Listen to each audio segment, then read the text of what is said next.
انجیل کو پھیلانے کا کام ہمارا ہے۔ آئیے ہم ان روزوں کے ایام میں انجیل کو پھیلانے کا کام شروع کرتے ہیں۔ میں مسز رومیل پاکستان سے آج زبور 22 کی تلاوت کروں گی۔ اے میرے خدا تو نے مجھے کیوں چھوڑ دیا؟ تو میری مدد اور میرے نالہ و فریاد سے کیوں دور رہتا ہے؟ اے میرے خدا میں دن کو پکارتا ہوں پر تو جواب نہیں دیتا، اور رات کو بھی اور خاموش نہیں ہوتا۔ لیکن تو قدوس ہے، تو جو اسرائیل کی حمد و ثنا پر تخت نشین ہے۔ ہمارے باپ دادا نے تجھ پر توکل کیا، انہوں نے توکل کیا اور تو نے ان کو چھڑایا۔ انہوں نے تجھ سے فریاد کی اور رہائی پائی۔ انہوں نے تجھ پر توکل کیا اور شرمندہ نہ ہوئے۔ پر میں تو کیڑا ہوں، انسان نہیں، آدمیوں میں انگشت نما ہوں اور لوگوں میں حقیر۔ وہ سب جو مجھے دیکھتے ہیں میرا مضحکہ اڑاتے ہیں۔ وہ منہ چڑھاتے اور وہ سر ہلا ہلا کر کہتے ہیں، اپنے خداوند کے سپرد کر دے، اپنے کو خداوند کے سپرد کر دے، وہی اسے چھڑائے۔ جبکہ وہ اس سے خوش ہے تو وہی اسے چھڑائے۔ پر تو ہی مجھے پیٹ سے باہر لایا، جب میں شیر خوار ہی تھا تو نے مجھے توکل کرنا سکھایا۔ میں پیدائش ہی سے تجھ پر چھوڑا گیا، میری ماں کے پیٹ ہی سے تو نے میرا خدا ہے۔ مجھ سے دور نہ رہ، کیونکہ مصیبت قریب ہے، اس لیے کوئی مددگار نہیں۔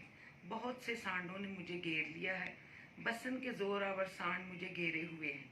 وہ پھاڑتے اور گرجنے والے ببر کی طرح مجھ پر اپنا منہ پسارتے ہوئے ہیں۔ میں پانی کی طرح بہہ گیا، میری سب ہڈیاں اکھڑ گئیں، میرا دل موم کی مانند ہو گیا، وہ میرے سینہ میں پگھل گیا۔ میری قوت ٹھیکرے کی مانند خشک ہو گئی اور میری زبان میرے تالو سے چپک گئی۔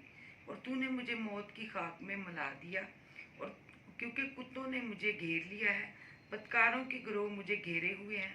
وہ میرے ہاتھ اور میرے پاؤں چھیدتے ہیں، میں اپنی سب ہڈیاں گن سکتا ہوں۔ وہ مجھے تاکتے اور گھورتے ہیں، وہ میرے کپڑے آپس میں بانٹتے ہیں اور میری پوشاک پر کوڑا ڈالتے ہیں۔ لیکن تو اے خداوند دور نہ رہ، اے میرے چارہ سار میری مدد کے لیے جلدی کر۔ میری جان کو تلوار سے بچا، یہ میری جان کو کتے کے قابو سے۔ مجھے ببر کے منہ سے بچا، بلکہ تو نے سانڈوں کے سینگوں میں سے مجھے چھڑایا ہے۔ میں اپنے بھائیوں میں تیرے نام کا اظہار کروں گا، جماعت میں تیری ستائش کروں گا۔ اے خداوند سے ڈرنے والوں اس کی ستائش کرو، اے یعقوب کی اولاد سب اس کی تمجید کرو، اور اے اسرائیل کی نسل سب اس کا ڈر مانو، کیونکہ اس نے نہ تو مصیبت زدہ کی مصیبت کو حقیر جانا، نہ اس سے نفرت کی۔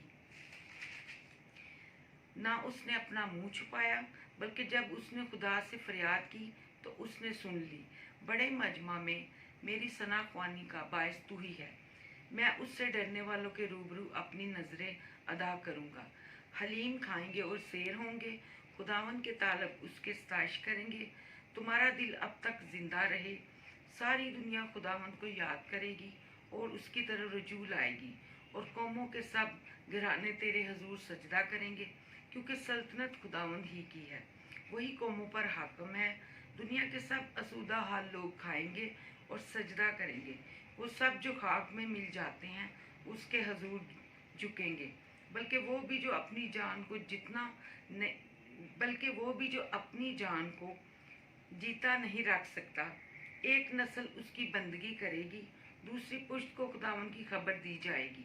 وہ آئیں گے اور اس کی صداقت کو ایک قوم پر جو پیدا ہوگی یہ کہہ کر ظاہر کریں گے کہ اس نے یہ کام کیا۔ آمین۔ خداوند کے پاک کلام کا پڑھا اور سنا جانا ہم سب کے لیے باعث برکت ٹھہرے۔ آمین۔ جے مسیح۔